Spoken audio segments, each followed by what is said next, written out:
All right. Hi, and welcome everyone to the Trust Factor, DigitalOcean's recipe for SOX success. We're going to give you lots of great ingredients for succeeding at SOX today. But it is 10 o'clock Pacific time. So good morning to those of you who are Pacific on the dot, and good afternoon to those who are in the East Coast. So we're going to give just a few more minutes for everyone to trickle in, and then we'll get started. And while we're waiting, Zach and Heather, I thought, just to loosen us up a little bit, do a little icebreaker. I know I think all three of us are working from home. So we have our home setups.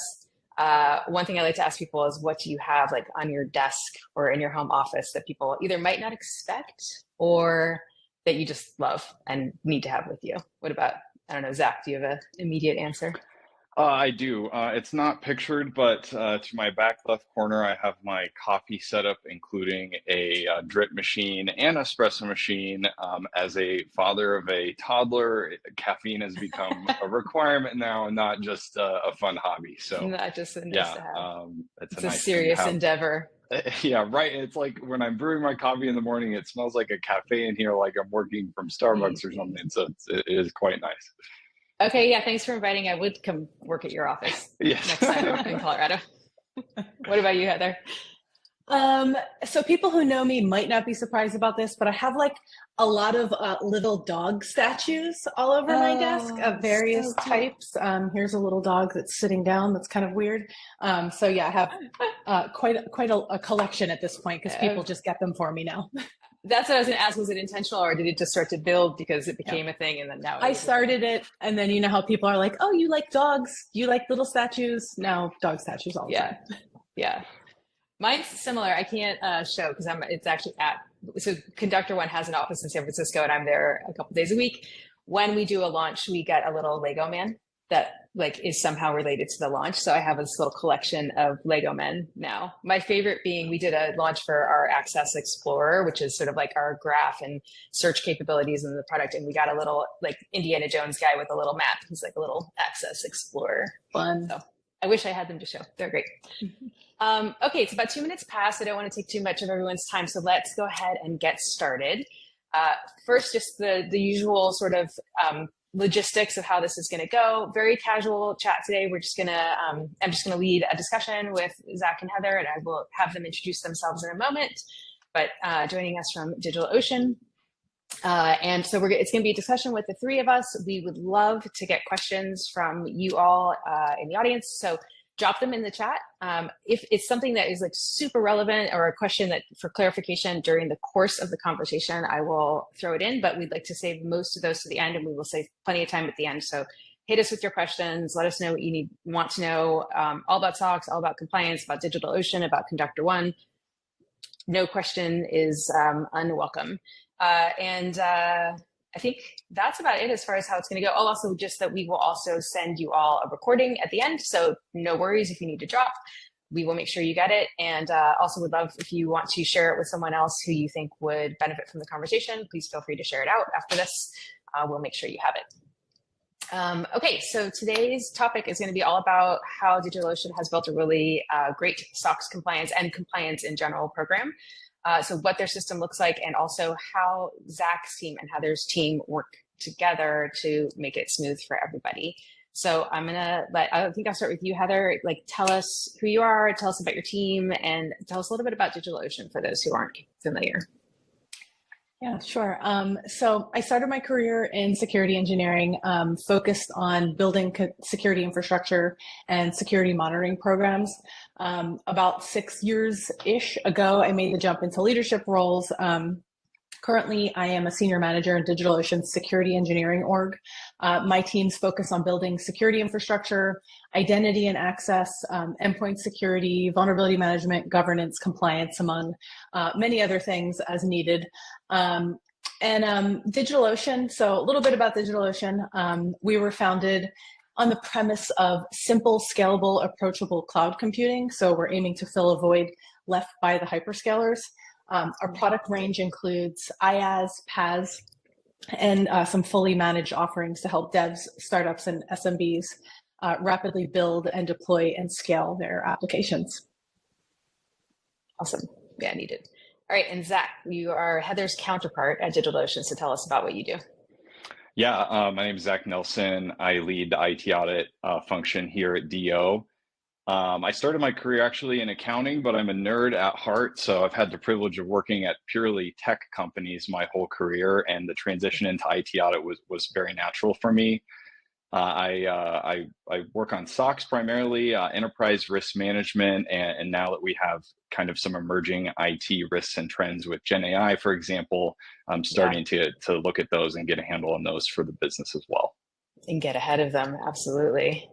Yeah, and I realized I was remiss and didn't. For those who don't know me, I'm Brittany. I'm with Conductor One. I do product marketing. So a good portion of my job was getting to talk to our amazing customers and find out how they're using our product and what kind of cool things they've set up, which is how I get to hang out with Heather and Zach. Okay, great. So yeah, and I think like touching on the AI part is good. We aren't going to be talking about that today, but it's just got to be on everyone's mind when we're thinking about security and compliance, because the compliance around AI is obviously going to be coming as well.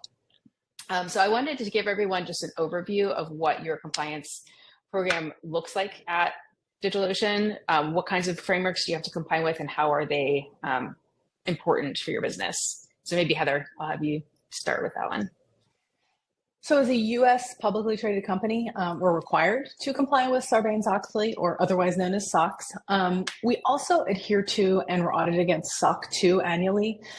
We do that to demonstrate our commitments to security, availability, processing, integrity, confidentiality, and privacy.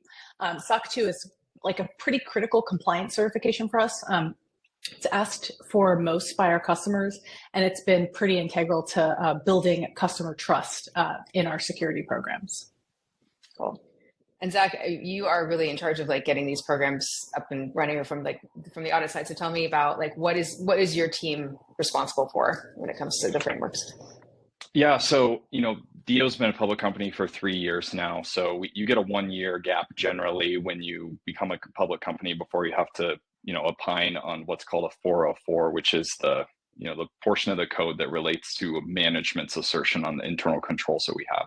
So for SOX, a lot of what we have to do when we come in first year SOX is educate management around, what a mature control environment looks like. And for a lot of folks, especially at technology companies, many of the folks working in the roles, already established roles, haven't worked in a SOX environment because they're just in startup grind, like get this company to public company. So in early IA organizations, such as the ones that I've been a part of, we're partnering with the leaders, in the business, like Heather, like folks in engineering, to help them design and implement those controls in that first year. And then we come back, once we're in real world SOX and we're testing those controls, providing feedback, making sure we're meeting all the expectations of the SOX environment, and also working with the external auditor, because they essentially do that exact same work, partnering with them, right, getting them the information they need. Yeah. And I want to follow up with that in just a minute about how you guys are both working with external auditors. But just to get Heather, from your point of view, what is your team's role as the counterpart to Zach's team in getting those systems set up? So, at companies, security teams can own a variety of roles when it comes to SOX compliance. At previous companies, the teams I've been on have owned different parts of this, but at DigitalOcean, we are directly responsible for controls related to access. So a big one there is user access reviews. That's a pretty crucial part of our SOX and other compliance frameworks. We do user access reviews for SOC 2 as well. We're also responsible for controls around access. So access to systems that are deemed in scope by folks like Zach and others within the business as they determine what's in scope. So for SOX, that's usually something that could have a material impact on the quality of financial data. And in fact, I'm sure Zach could go into explicit detail about that. For SOC 2, usually that's critical production and corporate assets. Okay, great. And then, let's talk about external auditors, because that's a huge part of this. And we called this the trust factor because all the technical controls are important, but also building these relationships both between your two internal teams, other internal teams, and then external auditors is really a crucial ingredient in this recipe. So, so Zach, maybe because you're the kind of main liaison. So what does that relationship look like for you? Yeah, it's actually been surprising to me, especially as I've gone into leadership roles. The relationship building between my internal partners and the external auditor has been way more important than I originally realized when I was in a junior role. So yeah, we're kind of the main interface with the external auditor. DigitalOcean as PwC is our auditor. I'm talking with those folks on the engagement team on a weekly basis, keeping them up to speed on changes to controls, changes in our environment that are impacting how things are working. And the biggest, thing that I've learned when interacting with these folks on a regular basis is you tend to get into a thought process where you can kind of predict where they're going with a series of questions, or when they're trying to understand something about your company and your business processes. And I can use that prediction to then talk with Heather and be like, hey, I think, we're going to go down this series of questioning. Let's get Heather prepped for a walkthrough call so that she knows what she can expect. And that sort of like circular reference on the relationship makes a really productive time for the business. Yeah. And what does that look like for you, Heather, from your end? Like when Zach is getting you that information, and then how are you interacting with external?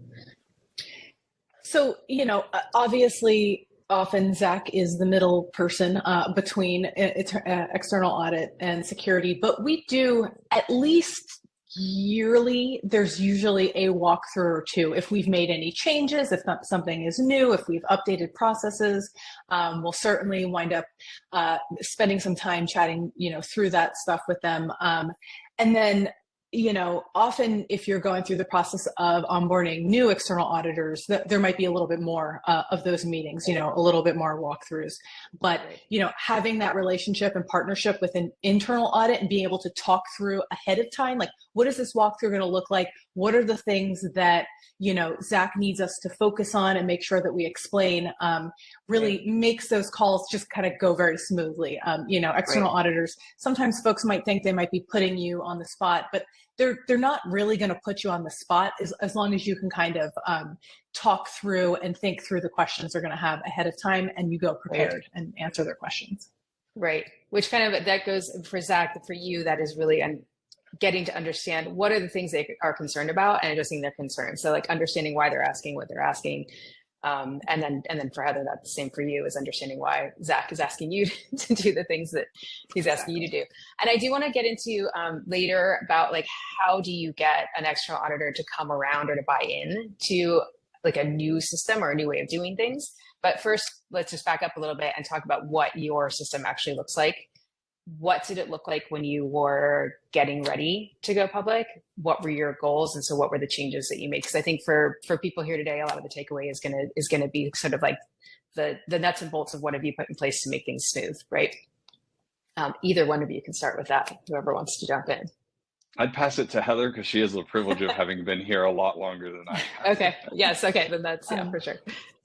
Yeah. So, when we rolled out Conductor One, we used Conductor One for user access reviews as like part of our SOX program. So, when we started our SOX program, what we were doing is, in terms of controls, is very different than what we're doing today, because I think we've really like refined things over time. But the areas where my teams are involved and like where I'm directly involved haven't changed too much, because we were actually really able to anticipate what we would need to do, because we had some folks who kind of been through this in the past. So when we rolled things out, like we wanted a tool that would be able to automate things. We'd done like the whole spreadsheet user access reviews. I've done that at previous companies. A lot of us had. We weren't super interested in that because we knew how much legwork goes into it. And not to like, I know we're here talking about kind of things in general, but we had started talking about building something like this for ourselves, but then Conductor One popped on our radar, and that's kind of why we wound up going down the path with Conductor One, because you guys are literally building exactly what we were thinking we wanted for ourselves, something that could integrate with Slack, that can meet our folks like where they were at in the tools that they were already in, to kind of, go through that like pretty integral process very simply. Yeah, I maybe talk just a little bit more about that, because you've said before in our conversations that for you as a company, Slack is really important, and also the user experience is a part of this, like creating a better user experience. Yeah, absolutely. Yeah, I mean, We are, I mentioned a little bit earlier when I was talking about DigitalOcean, like simplicity is one of our core values. We think about it a lot for our product. We think about it a lot for our internal users. We do not want to create elaborate processes that are filled with lots of bureaucracy that nobody understands. We really want it to be very simple. Like, what is the crux of what we need folks to do here, and how can we get them to a point where they can do it as easily as possible? Because not only is that better, it is more likely that people will actually just do what they need to do and then move on with their lives. And we can get, a user access review campaign done much faster than having some poor soul, sending 50 emails asking to please look at the spreadsheet. Great. And I want Zach to comment on this in a minute, but I just, to add a point to that too, there's this element of the rubber stamping, that there's a real security control here. If you can make it easy for people to get the information that they need, I don't know if you want to talk a little more about that. I mean, absolutely. Like, rubber stamping is always a problem when you're asking folks to please review this thing and say if yes, it should still exist, or no, it should not, and, access should be changed. But being able to provide context about like what it is that person is reviewing, like in detail, like a description of what actually is the access, not this person has admin on, ERP system. Okay, great. Like, what does that mean? What does this role provide access to do? And being able to provide that level of detail to the person who's reviewing it and have it still be like easily consumed means that person actually will make a more thoughtful choice when they go to approve it or deny it. Yeah, great. Yeah, and we want to be careful. Of course, we're biased. We think Conductor One is a great solution for this. It does all these things. There are other ways to do this as well. And the point is really like whatever you can do to automate, to simplify, to give people the context they need. These are all going to be great tools in your toolbox. Yeah, and then Zach, maybe you can talk about like experiences you've had with a manual UARs versus like this system now, or any input you have there. Yeah, I might go a different direction, but I think it's still valuable. As as an internal audit organization, one of the things I'm thinking about is, am I asking people to do work that is that checkbox compliance as opposed to returning value back to the business? And so as an internal audit practice, one of the things we can do in our risk assessment process is really drill down and nail precisely what controls are necessary to mitigate the level of risk that we're talking about. And largely what I've seen is if you can do that effectively, the controls that I'm looking for are probably already being done because it's a good business reason to do that, not because we wanted to get a SOC 2 or wanted to get a SOX certification. So that's like when I hire new people and I'm interviewing new people, I'm talking to them about, let's do the things that return value to the business. And then with all that saved time, we can go work on innovation and products and doing other things that actually can return like real dollars to the bottom line. So that's kind of how we look at it. Yeah. Looking at it from a risk perspective, but also like what is the additional business value to these processes? Yeah, absolutely. Yeah, and that was sort of gonna be my next question is like, how do you guys think about the connection between compliance and security? Like compliance is ostensibly to ensure that you have at least the baseline of secure practices in place. But if you were just to do compliance on its own, is that really a security control? No, it's not. Like, like we talk about this a lot in our security team. Like, we don't want to do checkbox compliance.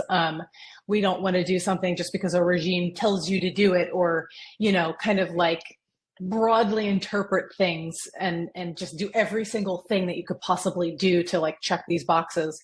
We want the activities to contribute to the protection of our company or our customers' data. And so like in the end, that's what we're really trying to optimize for with all the processes and the controls that we implement and all the tools that we roll out. Right. And so just to put a pin on like the system you have in place, so you've automated user access reviews and made them, just kind of easier and smoother across the board. Is there anything you want to add to like other controls you have in place that have really helped improve the compliance process? Other controls using Conductor One, or just I think we talked about doing some of the access request stuff now as well, like controlling even before you get to the user access review portion of it. Yeah, controlling access. So we one of part of our controls, especially for SOX, but just kind of generally good security is, for access requests, you don't just give anybody any access they ever request. You have a nuanced approach to understanding, is approval a good practice here, or is it required? Like, have we decided for, certain access in scope for SOX or in scope for SOC 2, or for other reasons, just because it's privileged and it's super, super critical access, or the tool is critical.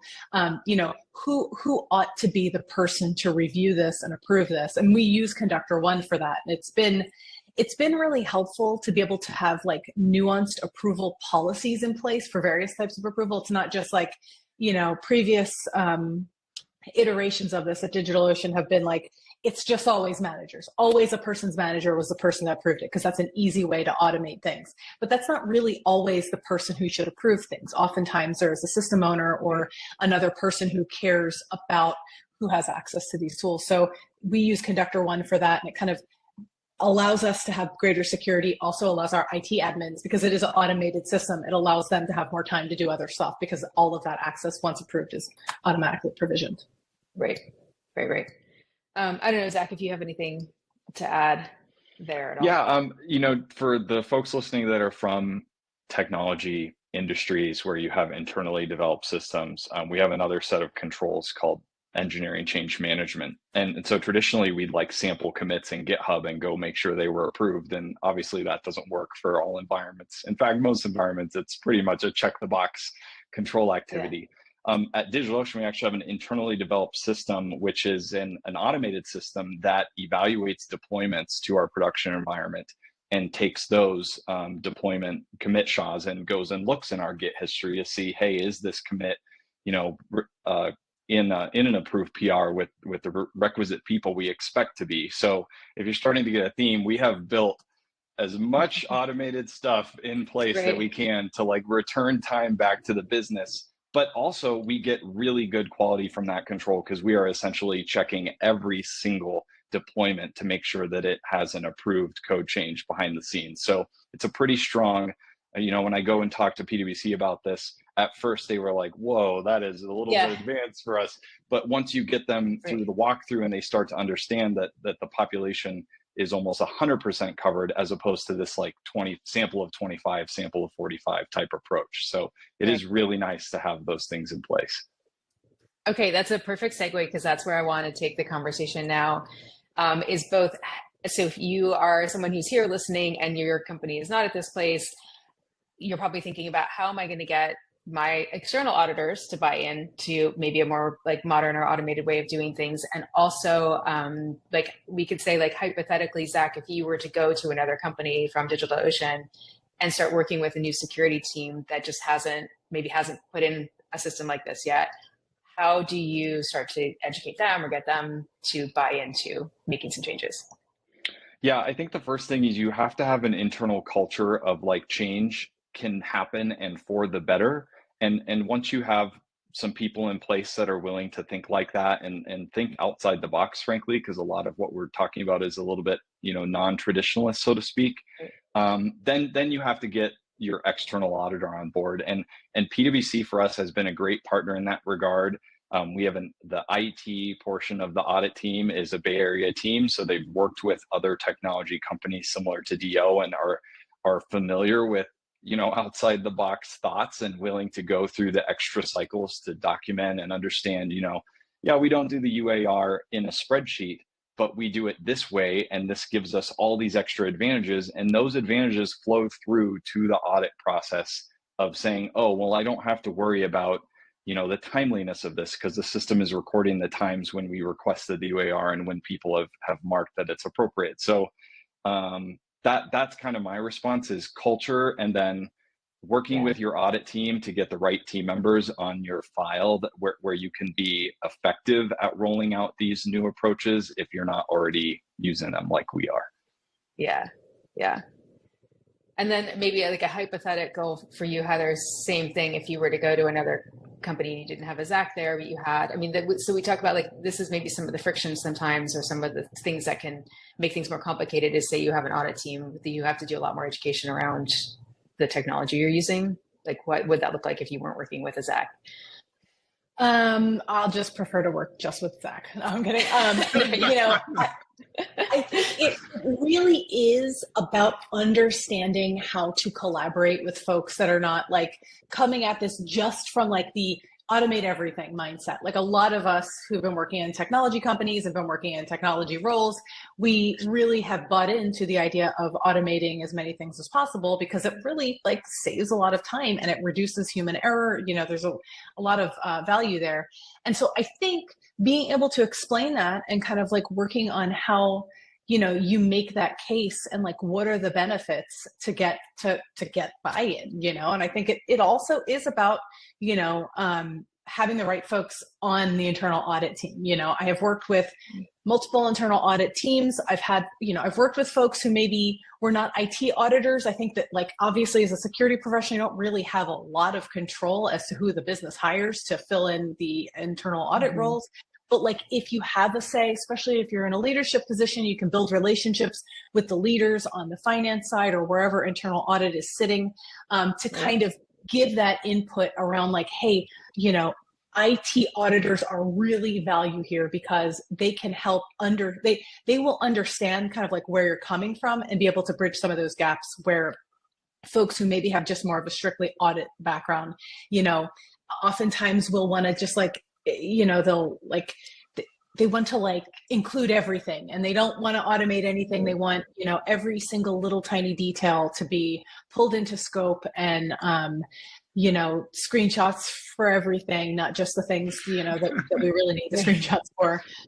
So it's a little bit harder, I think, it's always going to be a challenge, but I think really it just comes down to like, try and be as collaborative as possible and kind of, be friendly and explain what's worked in the past. Yeah.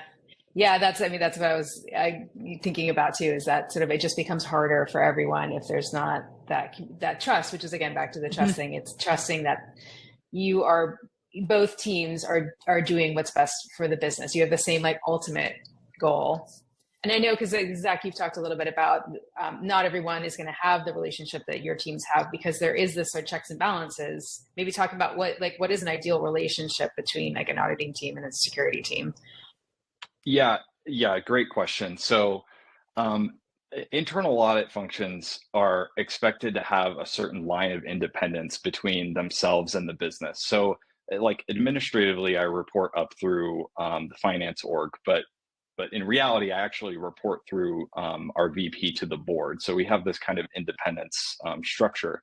But that doesn't mean that I can't, be available as a partner to Heather and team or other members of the business, especially if we have things come up, such as, occasionally we do have control exceptions in areas of our controls where we miss a termination from a timeliness perspective or whatever the example might be.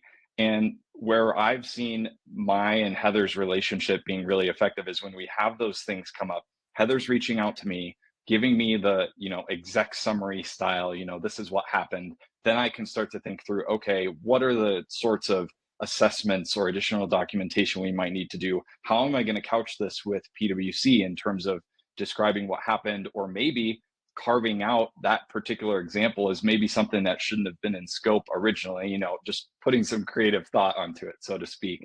And having that relationship where you have that free communication ability between, our function and our business partners is, I couldn't ask for anything better. I haven't always had that. And once you establish that and you have that good relationship, it really leads to an effective outcome from my perspective. Yeah. Maybe Heather, add from your perspective, what are the things you're thinking about when you're thinking like, how can I be proactive and help Zach? Like, where would you like reach out to him and communicate? Yeah, I mean, I feel like it's that old phrase, like reach out early and often. I just make sure that we start with the kind of making sure that internal audit, they understand what they need to know about our systems and processes. So we're not like, okay, I'm reaching out to you about what might be an exception. And also I've never explained anything about this entire process.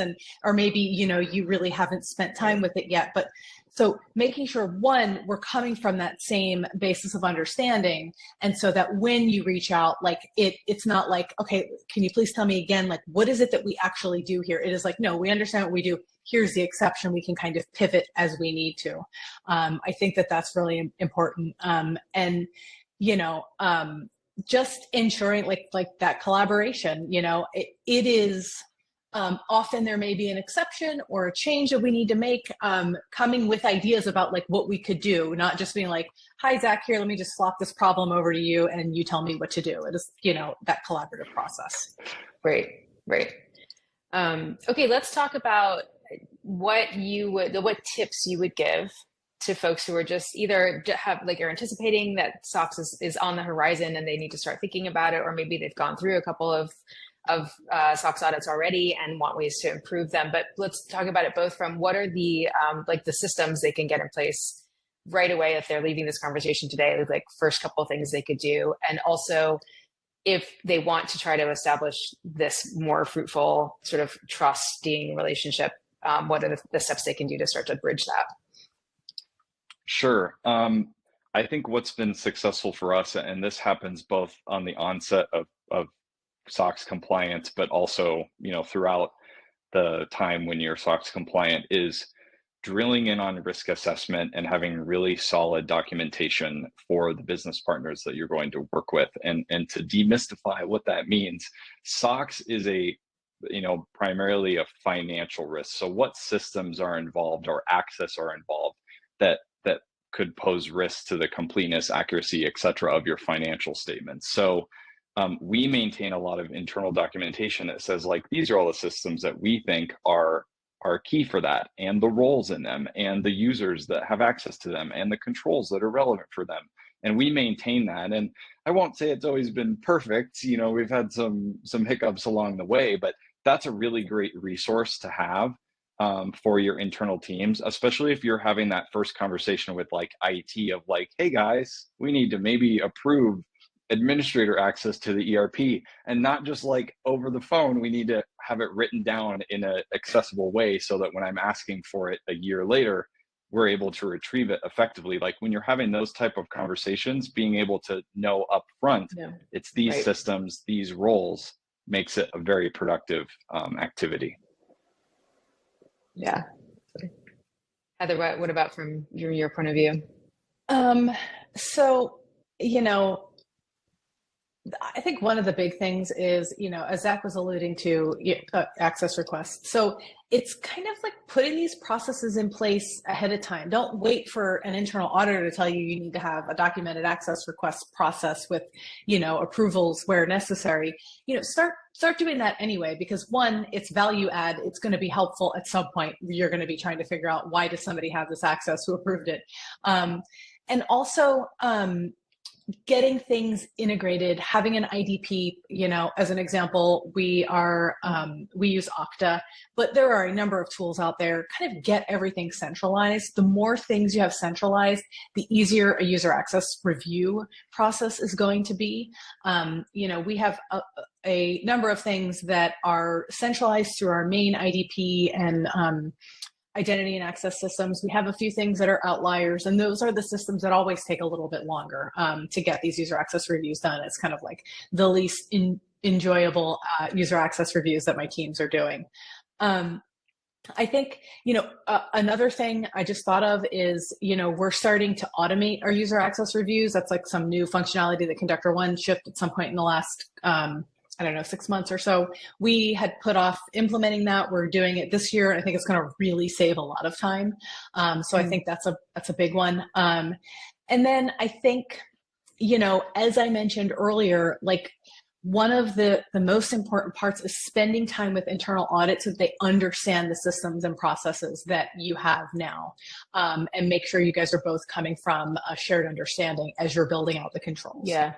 Yeah. And when you say automate user access reviews, are you talking about like scheduling them? Yes. Yeah, exactly. Yeah. Like scheduling them. We have certain access reviews that we do more often than others, but, you know, some that we do twice a year, for example, those will be set up and just scheduled. So they just happen automatically. And just scheduled. Right. Yeah.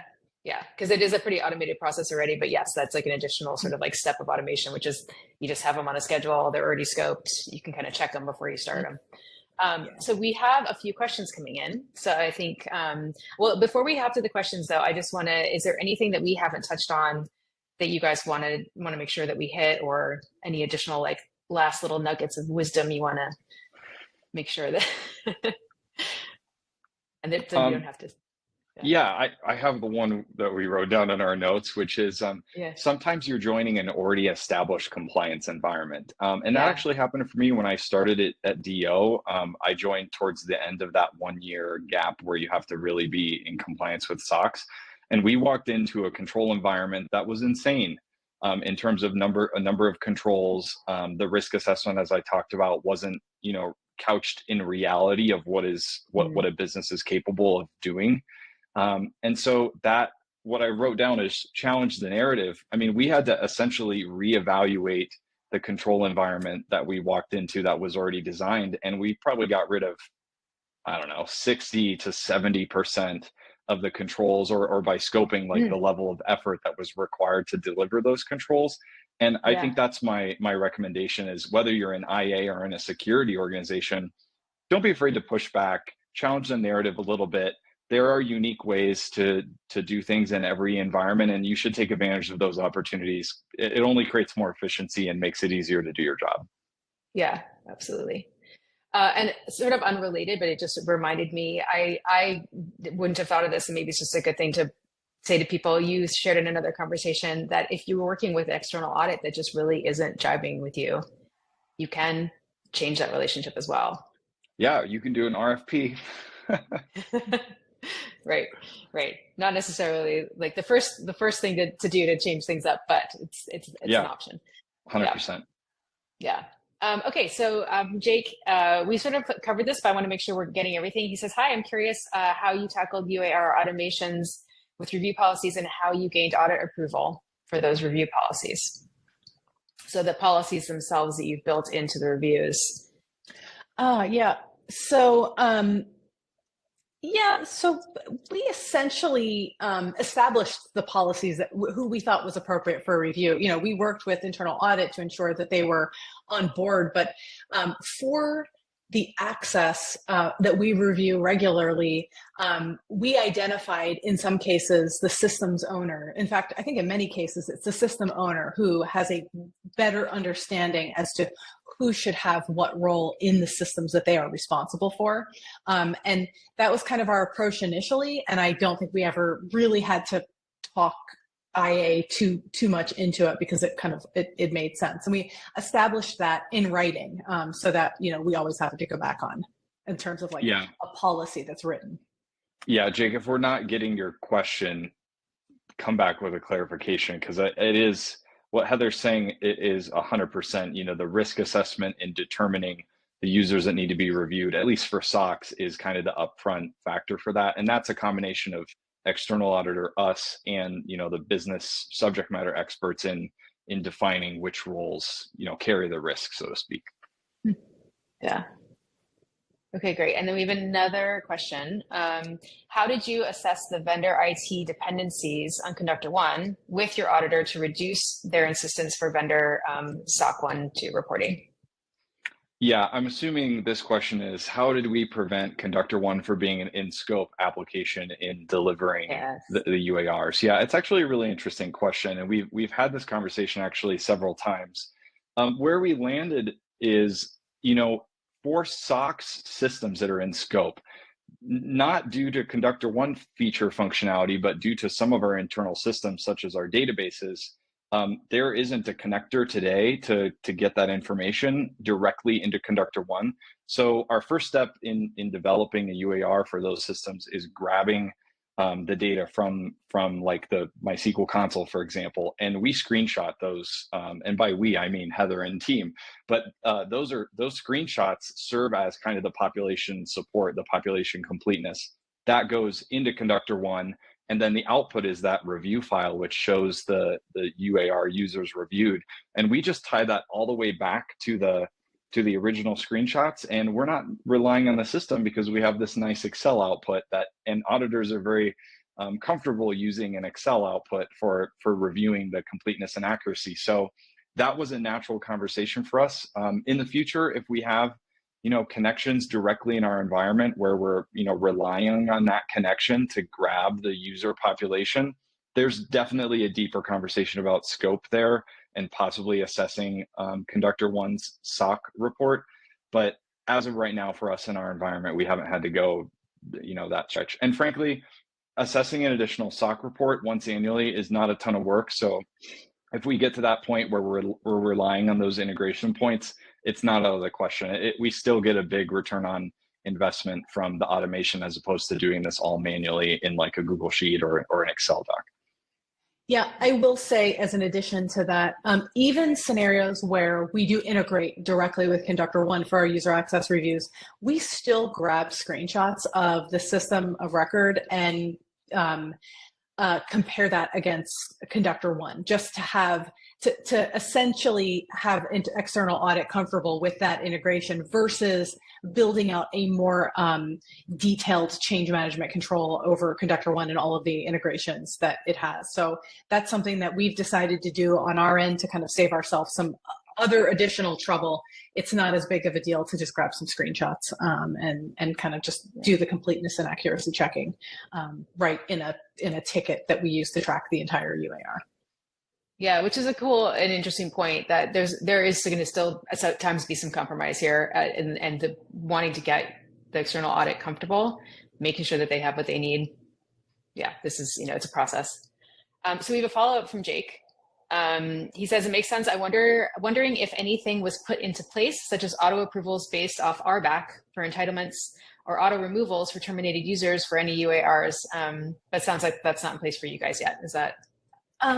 Yeah, I'm not quite sure I understand it, but I can tell you, so like auto removals, like when a person is terminated, their access is automatically removed entirely, like the moment their account is offboarded. And the UAR is a point in time. So if we're doing a UAR, we would pull the users, today that have access to the system that's in scope. And if somebody had left yesterday, they wouldn't be part of the UAR. So I don't know if that kind of like touches on yeah, I think where his question might be coming from is, within the context of the UAR, would we automatically approve a user if their job title and role matched up to, the role-based access? I don't think for UARs we do that. And in answering Tim's, follow-up question, we do have the role-based templates essentially, which have predefined, if I'm joining a role that's a ERP administrator, it's appropriate that I have the administrator role in NetSuite, for example.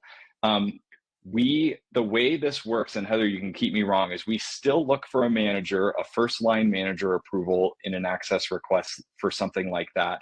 But that's where it stops, assuming the access is in accordance with the role-based access template. That's where the approvals would stop. We'd only require an additional approval beyond that if it was like an out of band or something that didn't match up with the pre-approved template. Is that understanding of how that works still accurate? It is, but we actually do have a desire to move to not requiring an approval based 100%. Off of what we call our role-based template. So we've defined certain titles, certain people can have this access. We don't need approvals. And so we do want to do that. And I think we can do that with Conductor One, actually. We just haven't gotten there yet. The other thing that I would add, though, that still doesn't undo the need, as far as I understand it. I would obviously ask Zach for his input to do a user access review. We kind of user access review everybody regardless, just on X number of times per year based on the system. So we still do the UAR in that case. Yeah, I'm 100% in alignment with that. I don't think we'd see any pushback from external on that sort of approach. Interestingly, we take an opposite approach, which is when we have maybe a lower risk system, we actually de-scope the provisioning and termination controls and just rely actually on the user access, the periodic user access review, instead of provisioning and termination controls. So, the automation that we have within the UAR makes it pretty straightforward to spin one of those up and down as opposed to sampling access and sampling terminations for some of these systems. So it's actually easier and more effective for us as a business, I think, to just run the UARs periodically and test those as the access control for maybe a lower risk system. TBD if I could get rid of the UAR on a high-risk system like the ERP. That I'd have to take a small lunch bet with Heather whether I could get that one across the external auditors. Right, right. And we may have lost Heather, but I really appreciate Tim's questions and comments, and Jake's as well, because it does show that there are different approaches to this, and just a small plug for Conductor One, you can really set this up the way that works best for your environment and your program and your security policies. So we are right at time. I want to let everyone go. Before you leave, just wanted to make sure you know that we have a DigitalOcean's customer story on our website. So if you want to know more about how they set their systems up, that is in detail there. Huge thank you to both you, Zach, and Heather for joining us. And everyone, keep an email or your eye out for an email from us with some more information, and also the link to the recording so you can view it after the fact. Yeah, thanks so much, everyone. This was a great conversation. Really appreciate the time. Enjoy the rest of your day. Thank you. Thank Bye, you. Zach. Bye. Bye. Take care. Bye.